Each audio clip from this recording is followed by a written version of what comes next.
Sattur Sri S Ramasamy Naidu ஞாபகார்த்த கல்லூரியில் இளங்கலை பயின்று அடித்தளத்தை இங்கே இட்டுவிட்டு தன்னுடைய பன்முக ஆளுமை தன்மையை உலகளாவிய நிலையில் விதைத்து கொண்டிருக்கும் சிறப்பு விருந்தினர் ஐயா அவர்களை இந்த மேடைக்கு அழைப்பதில் நாங்கள் பெருமிதம் கொள்கிறோம். ஐயா அவர்களுடைய தன்முனைப்பு சிந்தனையை மாணவர்கள் பெற்று மகிழும்படி அன்புடன் கேட்டுக்கொள்கின்றோம். வாழ்க வையகம், வாழ்க வளமுடன். எந்த ஒரு பகுதியிலும், அதுவும் பர்டிகுலராக வளர்ந்து வரும் பகுதியிலே, அந்த பகுதியிலே பல கடின உழைப்புக்கு அப்புறம் ஒரு நல்ல நிலைக்கு உயர்ந்த பெரியோர்கள் அந்த பகுதியை மேம்படுத்துறதுக்காக திருப்ப கொடுக்கலன்னா அந்த பகுதி வறண்டு விடும். அதை போல் நம்முடைய கல்லூரி உருவாவதற்கு ஒரு முக்கிய காரணமாக இருந்த கல்வி தந்தை எஸ்ஆர் நாயுடு அவர்கள் மற்றும் ஏனைய பெரியோர்கள் பல வருடங்களுக்கு முன்னாடி எடுத்து வச்ச ஒரு முதல் படி இந்த ஒரு உயர்ந்த ஒரு கல்லூரியாக உருவாகி இன்று நாம் அனைவரும் பயன்பெறுவதற்கு ஒரு ஏற்ற ஒரு நிறுவனமாக திகழ்ந்து கொண்டிருக்கிறது. அந்த வழியிலே நிர்வாகக்குழு, இன்றைய நிர்வாகக்குழு,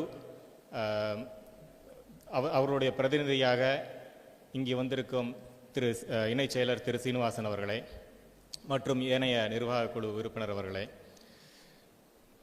மற்றும் இந்த கல்லூரியில் முதல்வர் திரு ராஜகுரு அவர்களே, கணினி பொறியியல் கல்லூரியின் தலைவர் திரு கிருஷ்ணவேணி அவர்களே, இந்த கல்லூரியின் பெருமை காவல்துறை கண்காணிப்பாளர் திரு மகேந்திரன் ஐபிஎஸ் அவர்களே மற்றும் ஏனைய ஆசிரியர்களே, மாணவர்களே, ஒரு கதை சொல்லலான்னு இருக்கிறேன். நான் மாணவர்கள் பருவத்தில் இருக்கும்போது நம்ம என்ன பண்ண போகிறோம், நம்முடைய வாழ்க்கை எப்படி அமைய போகின்றது என்ற சஞ்சலம் மனசில் இருக்கும், ஒரு பயம் இருக்கும் மனசில். ஒரு கார்பெண்டர், அதாவது மர வேலை செய்யக்கூடியவர் ஆசாரி இருந்தார். அவர் ஒரு கோவிலில் ஒரு மர யானை செய்து கொண்டிருந்தார். அந்த யானையை யானையோடைய வேலை செதுக்கி முடிச்சிட்டாரு, வேலை முடிஞ்சிருச்சு. தன்னுடைய குழந்தைய கொண்டு போய் காமிக்கணும், சின்ன பையனை கொண்டு போய் அந்த யானையை காமிக்கணும் அவருக்கு ஆசை. அதனால் பையனை கூட்டிகிட்டு போகிறாரு. பையனை கூட்டி போய் பார்ப்பா, யானை இருக்கு பாரு, நான் விளையாடு அது கூட அப்படின்னு சொல்கிறார். அப்போது அந்த பையன் அவ்வளோ பெரிய யானையை பார்த்து பயப்படுறான், யானை அப்படின்னு சொல்லிட்டு பக்கத்தில் போகிறதுக்கு மறுக்கிறான். அந்த நேரத்தில் அவர் சொல்கிறார், இது யானை இல்லைப்பா, மரம்தான் அப்படிங்கிறார். ஓகே, இது யானை மாதிரி இருந்தாலும் இது பின்னாடி பார்த்தா மரம்தான் அப்படிங்கிறார். அப்போது அந்த பையன் ஒரு பயம் தெளிஞ்சிருது, பக்கத்தில் போய் விளையாடுறாப்புல. ஓகே, இதை தான் திருமூலர் பல ஆயிரம் வருடங்களுக்கு முன்னாடி மரத்தை மறைத்தது மாமத யானை, மரத்தில் மறைந்தது மாமத யானை. அதாவது அறிவு தெளிவடைந்தால், அறிவு உயர்ந்தால், அனுபவம் கிடைத்தால் பயம் பறந்து போகும் இல்லையா? அப்போது ஒரு தெளிவு கிடைக்கும் மனசில், எந்த பாதையை நோக்கி நாம் செல்ல வேண்டும் என்ற ஒரு உத்வேகம் கிடைக்கும். அந்த பாதையை நோக்கி நாம் முன்னேற முடியும். அது இங்கே நடந்தது என்ன அப்படின்னு பார்த்தீங்கன்னா, மனம் விரிவடைந்தது, அறிவு உயர்ந்தது.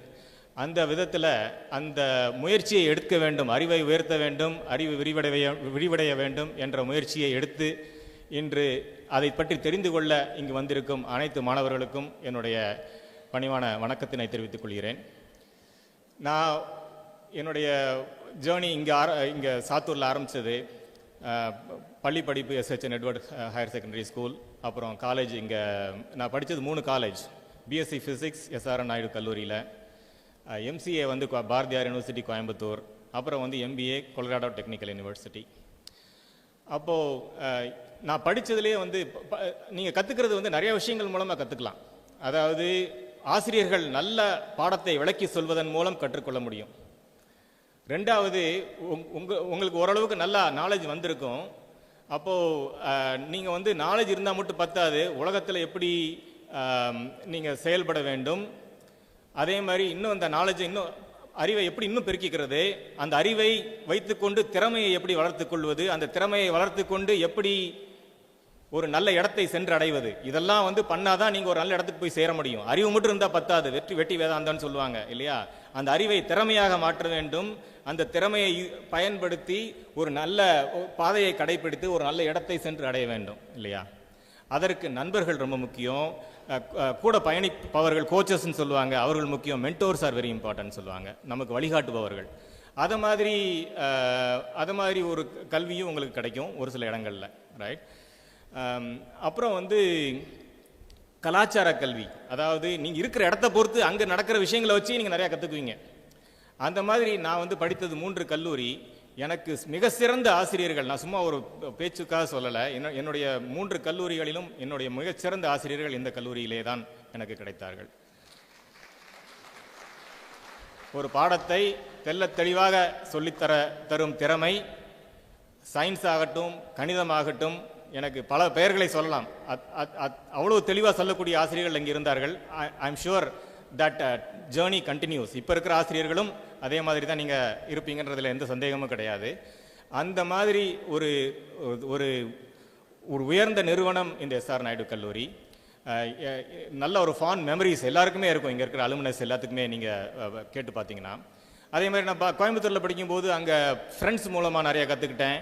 அங்கே போகும்போது யூஎஸ்ஏ போகும்போது அங்கே கலாச்சாரம், அங்கே நடக்கிற விஷயங்களை வச்சு நிறையா கற்றுக்கிட்டேன். ஆனால் நான் சொன்ன மாதிரி நல்ல ஆசிரியர்கள் இங்கே இருக்கிறாங்க. அந்த விதத்தில் நீங்கள் எல்லாரும், இங்கே உள்ள மாணவர்கள் எல்லாருமே மிகவும் பாக்கியசாலிகள். இப்போது தொழில், அதாவது கணினி சம்பந்தப்பட்ட விஷயங்கள், கட்டமைப்புகளை பற்றி என்ன பேச சொல்லியிருக்காங்க. கணினி சம்பந்தப்பட்ட கட்டமைப்புகள் அப்படின்னு பார்த்தீங்கன்னா, இப்போ உலகத்துடைய வரலாற்றை நீங்கள் எடுத்து பார்த்தீங்கன்னா பல புரட்சிகள் நடந்திருக்குது. புரட்சினா வந்து அந்த பொலிட்டிக்கல் புரட்சியை சொல்ல, அரசியல் சார்ந்த புரட்சியை சொல்லலை,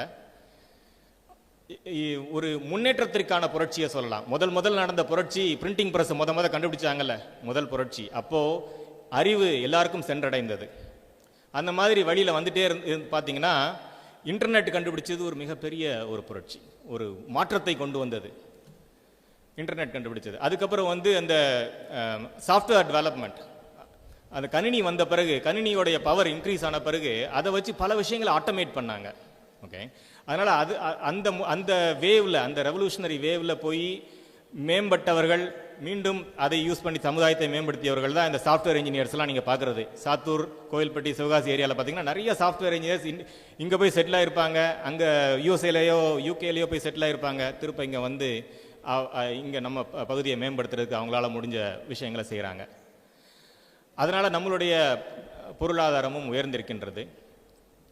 அப்போது அந்த அந்த அந்த ஃபேஸ் ஆஃப் ரெவல்யூஷன், அதாவது சாஃப்ட்வேர் டெவலப்மெண்ட் மூலமாக, டெக்னாலஜி எவல்யூஷன் மூலமாக இருந்த ஃபேஸ் ஆஃப் டெவலப்மெண்ட் இப்போ மாறி இன்னொரு ஃபேஸ் ஆரம்பிக்க போகுது. இந்த சாஃப்ட்வேர் டெவலப்மெண்ட் மூலமாக நிறைய விஷயங்களை தானியங்கியாக மாற்ற முடியும், ஆட்டோமேட் பண்ண முடியும். Automation was the important benefit of software development earlier. When computers became very powerful, automation தான் ரொம்ப முக்கியமான ஒரு பெனிஃபிட்டாக நம்ம உலகத்துக்கே கிடைச்சது. இப்போ அந்த கம்ப்யூட்டர்ஸ் இன்னும் பவர்ஃபுல் ஆகிட்டு வருது. பேரலல் ப்ராசஸிங், ஜிபியூஸ் என்னென்னமோ சொல்கிறாங்க இல்லையா?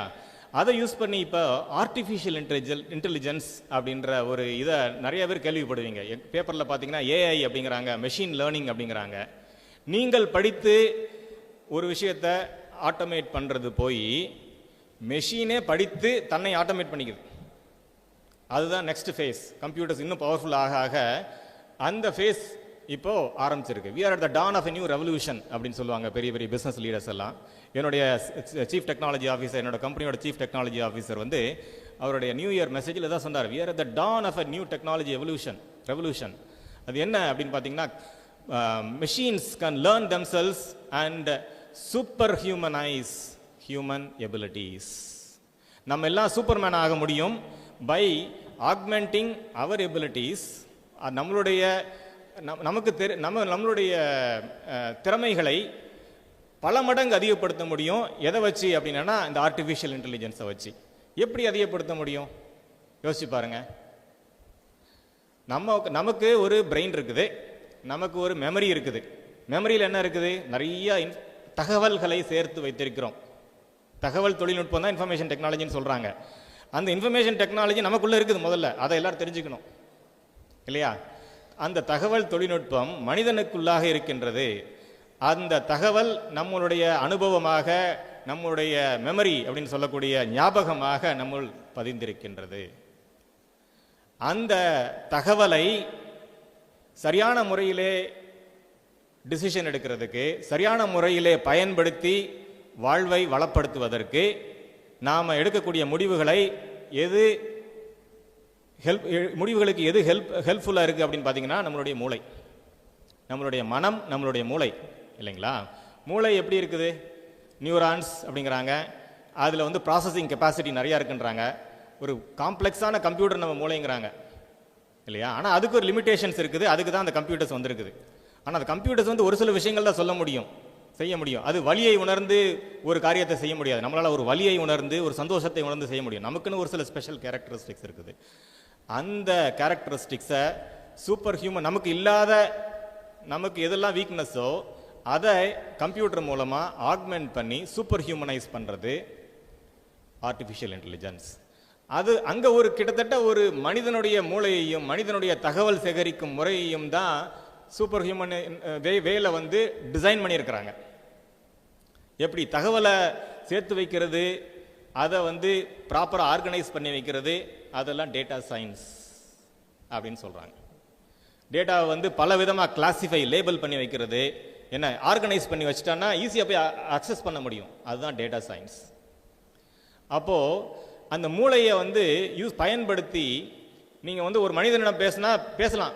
அப்பா ஒரு உங்கள் ப்ரொஃபஸர்கிட்ட போய் நீங்கள் கேட்கலாம், ஐயா இந்த லீனியர் ரெக்ரெஷன்னா என்ன, எனக்கு விளக்கி சொல்லுங்கன்ட்டு. அது வந்து உங்கள் ப்ரொஃபஸர் வந்து அதை கேட்டுட்டு அவர் ஒரு புக்கை ரெஃபரன்ஸ் பண்ணி உங்களுக்கு சொல்லுவார். இல்லை அவருக்கு ஏற்கனவே இருக்கிற தகவல் மூலமாக வச்சு சொல்லுவார் இல்லையா? அங்கே என்ன நடக்குது? ஒரு நேச்சுரல் லாங்குவேஜ் ப்ராசஸிங் மூலமாக ஒரு பரிமாற்றம் நடக்குது. சாதாரண முறையில் பேசுகிறீங்க, தமிழில் பேசுவீங்க இல்லை இங்கிலீஷில் பேசுவீங்க, அவங்க அதை கேட்டு பதில் சொல்கிறாங்க இல்லையா? இந்த மீடியம் ஆஃப் கம்யூனிகேஷன் இருக்கு இல்லையா, அதையும் கொண்டு வந்து கம்ப்யூட்டர் ஆட்டோமேஷனில் கொண்டு வந்துட்டாங்க, ஏஐ மெஷின் லேர்னிங்கில். எப்படி அப்படின்னு பார்த்தீங்கன்னா நேச்சுரல் லாங்குவேஜ் ப்ராசஸிங் அப்படிங்கிறாங்க. அந்த நேச்சுரல் லாங்குவேஜ் ப்ராசஸிங் என்ன பண்ணுறாங்க அப்படின்னா, நீங்கள் சொல்லக்கூடிய வார்த்தைகளை பிரித்து அது வந்து அந்த கேள்வியை அந்த பிரித்து ஒரு பிரெயினில் இருக்கிற அந்த டிசிஷன் ட்ரீ மாதிரி கன்வெர்ட் பண்ணி அந்த இதை யூஸ் பண்ணி உங்களுக்கு சரியான தகவலை எடுத்து கொடுக்குது. இதை தான் சாட் ஜிபிடி அப்படின்னு நீங்கள் பல பேர் யூஸ் பண்ணக்கூடிய ஒரு முறையாக இருக்கலாம். இன்றைக்கி சாட் ஜிபிடியை பற்றி எல்லாரும் கேள்விப்பட்டிருப்பீங்க. என்ன கேள்வி கேட்டாலும் பதில் சொல்லும். ஒரு எஸ்ஸே எழுதி கொடுனா எழுதி கொடுக்கும். இல்லை இந்த ஊருக்கு நான் போகணும், இந்த ஊரில் வந்து எதெல்லாம் நல்ல ரெஸ்டாரண்ட் இருக்குது எனக்கு போட்டு சொல்லு, அது வெஜிடேரியன் ரெஸ்டாரண்ட்டாக இருக்குது இருக்கிற மாதிரி எனக்கு லிஸ்ட்டு கொடு அப்படின்னா அது கொடுக்கும். நீங்கள் வந்து ஒருத்தர்கிட்ட பேசுகிற விஷயத்த அந்த சாட் ஜிபிடிட்ட பேசி வாங்கலாம். இதுதான் அந்த natural language processing, data organisation of data. அப்புறம் வந்து அந்த பிரெயின் அப்படின்னு சொன்னேன் இல்லைங்களா, அந்த பிரெயினை யூஸ் பண்ண எப்படி அவங்க வடிவமைக்கிறாங்கன்னு பார்த்தீங்கன்னா, கணிதம், லீனியர் ரெக்ரெஷன் அனாலிசிஸ், நீங்கள் படிக்கிற அந்த டிஃபரன்ஷியல் கால்குலஸ், அதெல்லாம் வந்து இம்ப்ளிமெண்ட் பண்ணி இந்த பிரபஞ்சமே பார்த்தீங்கன்னா ஒரு கணிதத்தை யூஸ் பண்ணி தான் இப்போ இது பண்ணுறாங்க, ப்ரெடிக்ட் பண்ணுறாங்க. அந்த கணிதத்தை முழுமையாக பயன்படுத்தி ஒரு மாடல், ஒரு பிரெயின் ப்ராசஸிங் யூனிட்டை கிரியேட் பண்ணுறாங்க. அதைத்தான் model, AI model, artificial intelligent model அப்படிங்கிறாங்க. ஸோ வரும் காலத்தில் எப்படி இருக்கும் அப்படின்னு சொல்கிறாங்கன்னா, இப்போ நான் ஒரு மாதத்துக்கு முன்னாடி தான் மேசச்சூசெட்ஸ் இன்ஸ்டிடியூட் ஆஃப் டெக்னாலஜியில் ஏஐ மெஷின் லேர்னிங் பற்றி ஒரு சர்டிஃபிகேட் கோர்ஸ் படித்தேன். அவங்க எப்படி அந்த எம்ஐடி ப்ரொஃபஸர்ஸ்லாம் என்ன சொல்கிறாங்க அப்படின்னு பார்த்தீங்கன்னா, நீங்கள் உங்களுக்கு எந்த மாதிரி பிரெயின் ப்ராசஸிங் பவர் வேணுமோ, உங்களுடைய நிறுவனத்திற்கு எந்த மாதிரி பிரெயின் ப்ராசஸிங் பவர் வேணுமோ அதுக்கேற்ற மாதிரி ஒரு மாடலை நீங்கள் சூஸ் பண்ணி நீங்கள் வச்சுக்கலாம். சும்மா மாடல்லாம் வந்து எல்லாருக்குமே கணிதத்தில் ஒரு திறமை, அசாத்திய திறமை இருக்காது. கணிதத்தில் அசாத்திய திறமை ஒரு சிலருக்கு தான் இருக்கும் உலகத்துலேயும் இல்லைங்களா. அந்த மாதிரி அசாத்திய திறமை உள்ளவர்கள் இந்த பிரெயின் மாடல்ஸை கிரியேட் பண்ணுறாங்க. அதை எடுத்துகிட்டு வந்து இவங்க வேறு மாடல்ஸ் கிரியேட் பண்ணி வச்சுருக்காங்க. அதை நீங்கள் சூஸ் பண்ணி நீங்கள் எப்படி ஒரு அலுவலருக்கு ட்ரைனிங் கொடுக்குறீங்களோ அந்த மாடலை ட்ரெயின் பண்ணலாம். அந்த ட்ரைனிங் கொடுக்கறது தான் இந்த ஏஐ மெஷின் லேர்னிங்கோடைய ஒரு சிறப்பு அம்சம். நீங்கள் இந்த டேட்டாவெல்லாம் ஆர்கனைஸ் பண்ணுறீங்க டேட்டா சயின்ஸ் மூலமாக, உங்களுடைய நிறுவனத்துடைய டேட்டாவை அந்த மாடலுக்கு கொடுத்து இந்த டேட்டாவை கற்றுக்கோப்பா அப்படின்னு சொல்லலாம். நீங்கள் அந்த டேட்டாவை கற்றுக்கிட்டு உங்களுடைய நிறுவனத்துக்கு ஏற்ற மாதிரி அந்த அந்த மூளை அந்த ஏஐ மாடல் உங்களுக்கு பயன் கொடுக்கும். அதுதான் வந்து உங்களுடைய நிறுவனத்தில் உள்ள வேலை செய்கிறவங்களுக்கு அது ஒரு ஹியூமன் ஆக்மெண்டேஷன் கொடுக்குது. இதுதான் வந்து ஏஐ அண்ட் மெஷின் லேர்னிங்கோட ஒரு பிக் பிக்சர். ஒரு ஒரு ஒரு ஈஸியாக எக்ஸ்பிளைன் பண்ணால் இந்த மாதிரி தான் எக்ஸ்பிளைன் பண்ண முடியும். ஒரு மனிதனுடைய திறமையை இன்னும் சூப்பர் ஹியூமன் லெவலில் டிசைன் பண்ணி இந்த கணிதத்தின் மூலமாக ஒரு மூளையை கிரியேட் பண்ணுறது, டேட்டாவெல்லாம் ஆர்கனைஸ் பண்ணி வைக்கிறது, அதை வந்து கணினி பொறியியல் மூலமாக அதை இயங்க வைக்கிறது. இந்த ஒரு ஃபேஸுக்குள்ளே நம்ம இப்போ காலடி எடுத்து வைக்கிறோம். நம்ம கல்லூரியில் கூட டேட்டா சயின்ஸ் கோர்சஸ்லாம் இப்போ டிகிரி ப்ரோக்ராம்ஸ் ஆரம்பிக்கிறதா மேடம் சொன்னாங்க. அந்த மாதிரி விஷயங்கள்லாம் நீங்கள் கண்டிப்பாக பயன்படுத்திக்கோங்க. நீங்கள் கணினி பொறியியலுக்கு தான் போனால் தான் நல்லா இருக்க முடியும்னு முன்னாடி சொன்ன காலம் போயிடுச்சு. இப்போ எதை படித்தாலும் நீங்கள் இப்போ உள்ள டெக்னாலஜி டெவலப்மெண்ட்டில் பயன்பெற முடியும். உதாரணத்திற்கு நீங்கள் கணிதத்தில் உங்களுக்கு இன்ட்ரெஸ்ட் இருக்கா, அந்த ஆர்வத்தை சேர்ந்து போங்க, தொடர்ந்து போங்க. கணிதத்தின் மூலமாக உங்களுக்கு அங்கே வேலை இருக்குது. உங்களுக்கு எழுத்தில் உங்களுக்கு வந்து ரொம்ப ஆர்வம் இருக்கிறதா, content writer, content development, interpreter அதெல்லாம் சொன்னாங்க மேடம் சொன்னாங்க. அந்த மாதிரி நீங்கள் வழியில் போகலாம். அதுலேயும் வந்து இந்த ஆட்டோமேஷனில் இந்த சூப்பர் ஹியூமனைசிங் யூசிங் ஏஐயில் வாய்ப்புகள் இருக்குது.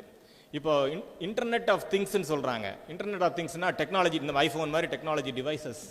இதில் வந்து இல்லாட்டா ஈலான் மஸ்க் ராக்கெட்டு பறக்க விடுறாரு, ரொம்ப தூரம் பறக்க விடுறாரு, பயங்கர பயங்கர கிரியேட்டிவான முறையிலெல்லாம் நிறைய விஷயங்கள் நடக்குது. மார்ஸுக்கு கொண்டு போகிறேன் அப்படிங்கிறாரு இல்லைங்களா. அந்த ராக்கெட் தொழில்நுட்பத்தில் லைட்டான மெட்டல் யூஸ் பண்ணணும், ஹீட் அப்சார்ப் பண்ணுற மெட்டல் யூஸ் பண்ணணும். அதெல்லாம் டெவலப் பண்ணலாம். இந்த ஐஃபோன் வந்து லைட் வெயிட்டாக இருக்கணும், பேட்டரி நிறையா கெப்பாசிட்டி படிக்கணும்னா யார் அங்கே ஒர்க் பண்ணுறாங்கன்னு நினைக்கிறீங்க? கெமிஸ்ட்ரி படித்தவங்க, ஃபிசிக்ஸ் படித்தவங்க, மெட்டலர்ஜி தெரிஞ்சவங்க, ரைட்?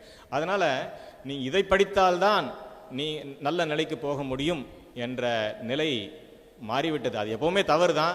அந்த நிலை இப்போது முற்றிலும் மாறிவிட்டது. எல்லாருக்குமே தெரிஞ்சு போயிடுச்சு, எதை படித்தாலும் நீங்கள் ஷைன் பண்ண முடியும். உங்களுக்கு பிடித்த விஷயத்தை படியுங்க, உங்களுக்கு பிடித்த விஷயத்தை ஃபாலோ பண்ணுங்க. ஹிஸ்ட்ரி படிக்கிறதுனா இப்போ ஒரு என்னமோ இது மாதிரி சொல்லுவாங்க அந்த காலத்தில். ஹிஸ்ட்ரியில் தான் வந்து நீங்கள் கதை சொல்லும் திறமையை வளர்த்து கொள்ள முடியும். Story telling is a very important skill set. ஒரு கதையை சொல்லி இன்னொருத்தவங்களுக்கு நீங்கள் ஒரு விஷயத்தை சொன்னீங்கன்னா ஈஸியாக பிடிச்சிக்குவாங்க. ஸ்டோரி டெல்லிங்கிறது ஒரு பவர்ஃபுல்லான ஒரு கம்யூனிகேஷன் மெக்கானிசம். ஹிஸ்ட்ரி படிக்கிறது மூலமாக உங்களுடைய கம்யூனிகேஷன் எபிலிட்டிஸை வளர்த்துக்கலாம். நீங்கள் லீடர்ஷிப்பில் வந்து எம்பிஏ நான் படித்தேன், அதில் ஹிஸ்ட்ரியை தான் பாதி நேரம் படிப்போம். நம்ம ஹிஸ்ட்ரி இல்லாமல் அது பண்ணால் இந்த பிரச்சனை வந்துச்சு. ஹிஸ்ட்ரின்றது நம்மளுடைய அனுபவம். அதனால் அதுலேயும் எந்த தவறும் இல்லை. ஃபைனான்ஸ், காமர்ஸ், பிகாம் படிக்கிறீங்க, நம்ம காலேஜில் வந்து ஒரு ஸ்ட்ராங் டிபார்ட்மெண்ட் இருக்குது, ரைட்? அதை படிக்கிறது மூலமாக இன்வெஸ்டிங் உங்களுடைய நம்ம எல்லாருக்குமே ஒரு மைண்ட் செட் இருக்குது. நம்ம ஒர்க் பண்ணால் தான் காசு சம்பாதிக்க முடியும். நம்ம ஒர்க் பண்ணுறதுனால காசு சம்பாதிக்க முடியும். நம்மளுடைய காசை ஒர்க் பண்ண வைக்கவும் முடிஞ்சால் இன்னும் நல்லா சம்பாதிக்கலாம். Making not only working, making your own money work. அதுதான் இன்வெஸ்டிங். பேங்க்கில் போட்டிங்கன்னா இன்ட்ரெஸ்ட் தர்றாங்க, உங்கள் மணி வேலை செய்யுது இல்லைங்களா. அதை பற்றி படிக்கணும்னா ஃபைனான்ஸ், காமர்ஸ், அக்கௌண்டிங் அந்த மாதிரி போகும்போது உங்களுக்கு இன்னும் நல்ல ஒரு வாழ்க்கையில் முன்னேறக்கூடிய பாதை கிடைக்கும். உங்களுக்கு பிடிச்சிருந்தா அந்த வழியிலையும் போகலாம் நீங்கள் இல்லைங்களா. ஆக இந்த வளர்ச்சி பாதைகளுக்குரிய கட்டமைப்புகள், அதில் முக்கியமான டெக்னிக், முக்கியமான சீக்ரெட் என்ன அப்படின்னா, உங்களுக்கு பிடிச்ச விஷயத்தை செய்யுங்க. நீங்கள் எதில் வந்து நீங்கள் வந்து யாரும் உங்களை வந்து மோட்டிவேட் பண்ணி உங்களை புஷ் பண்ணி தள்ள வேண்டியது இல்லையோ அந்த விஷயத்தை செய்யுங்க. எதில் உங்களுக்கு பேஷன் இருக்குதோ அதை ஃபாலோ பண்ணுங்க. அதுக்குள்ளே போயிட்டு அறிவை வளர்த்து கொள்ளுங்கள், திறமையை வளர்த்து கொள்ளுங்கள். நட்புகளைனா உங்களுக்கு கைடன்ஸ் கொடுக்கக்கூடியவங்களை வளர்த்துக்கோங்க. அப்போது அவங்கள தூக்கி விடுவாங்க. அந்த மாதிரி நீங்கள் ஒரு நல்ல ஸ்ட்ரக்சர்டு கட்டமைப்பு வாய்ந்த சார்ந்த பாதையில் போனீங்கன்னா கண்டிப்பாக ஒரு நல்ல இடத்துக்கு போய் சேர முடியும். ஆனால் நம்ம டைமை வந்து ஒழுங்காக யூஸ் பண்ணலைன்னா எங்கேயும் போய் சேர முடியாது. ஒரு புத்த மதத்தை தோற்றுவித்த புத்தர் பெருமானிட்ட வந்து போய் கேட்டாங்களாம், வாழ்க்கையிலேயே நீங்கள் பண்ணக்கூடிய ரொம்ப மோசமான ஒரு தவறு என்ன? What is the biggest mistake you can make in your life அப்படின்னு கேட்டாங்களாம். அப்போது அவர் சொன்னாராம், வாழ்க்கையிலேயே நாம் செய்யக்கூடிய தவறு என்ன அப்படின்னா, நிறைய நமக்கு டைம் இருக்குன்னு நினைக்கிறது தான். ஏன்னா காலம் என்பது நம்ம காசு கொடுத்து வாங்க வேண்டியதில்லை, ஃப்ரீயாக கிடைக்குது. ஆனால் அது விலை மதிப்பற்றது. போன காலத்தை திருப்ப காசு கொடுத்து வாங்க முடியாது நீங்கள், இல்லையா? அது மட்டும் இல்லை, காலத்தை நீங்கள் உபயோகப்படுத்த முடியும், ஆனால் உரிமை கொண்டாட முடியாது. காலத்தை செலவழிக்க முடியும், தக்க வைத்துக் கொள்ள முடியாது, இல்லையா? அப்போ காலத்தை நல்ல முறையில் பயன்படுத்தணும். எப்படி பயன்படுத்தணும்? நமக்கு முன்னாடி இருக்கிற வசதிகளை பயன்படுத்திக்கணும். நல்ல அதை வசதிகளை பயன்படுத்தி கொண்டு நமக்கு பிடிச்ச விஷயத்தில் அறிவை உயர்த்திக்கணும். அதன் மூலம் அந்த அறிவை பயன்படுத்தி திறமையை வளர்த்து கொள்ளணும். நம்மளால் முடிஞ்ச உதவிகளை மற்றவங்களுக்கு செய்து கொண்டே இருக்கணும். நமக்கும் செய்யணும், மற்றவங்களுக்கும் செய்யணும். அப்போது நட்புகள் கிடைக்கும் மற்றவங்களுக்கு உதவி செய்கிறதன் மூலமாக. அப்போது ஒரு கொலாபரேட்டிவ் மைண்ட் செட்டில் நாம் அனைவரும் சேர்ந்து உயர முடியும். ஸோ அந்த விதத்தில் நீங்கள் மாணவர்கள் அனைவரும் உங்களுக்கு கிடைத்த காலத்தை நல்ல முறையில் பயன்படுத்தி கொண்டு இந்த இந்த இந்த கல்லூரியில் சேர்ந்து நல்ல ஒரு பயன்பெற வேண்டும் என்று கேட்டுக்கொண்டு என்னுடைய உரையை முடித்துக் கொள்கிறேன்.